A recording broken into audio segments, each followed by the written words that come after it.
Hello everybody, I'm Merrick, and today I have the pleasure of interviewing Asani. Asani, how are you today? I'm doing good. How are you? I'm good. Happy to have you here. So I want to start off by getting to know you a little bit. So where are you from? So that's kind of a loaded question here. So I was born in Mexico. I came to the States in 1999.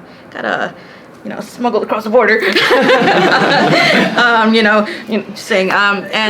Came here in 1999, and I've been here ever since. I've stayed in New York my whole life. Well, besides going into the military, but most of my life.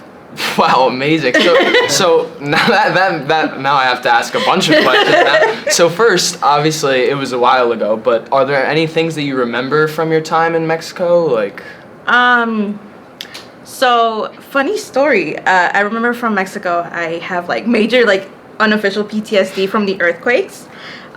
So there was this really big earthquake in 1999, and my mom ran to the store around the corner, and she's like, "I'll be right back."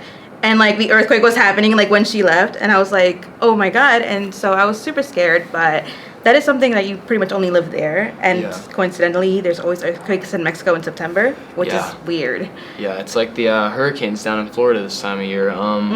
So your hometown in New York, what do you think of when you think of there? Because me personally, I always think of my town's St. Patrick's Day parade. So is there any events or anything like that that you think of with your hometown? So my hometown is near Shell, and unfortunately, we used to always think of New Rock City, which was an arcade, a movie, had bowling, pool, and everything. But because of the pandemic, it closed. So that's kind of a piece of my childhood, nostalgia that went away. Horrible. It kind of hurt me inside a little.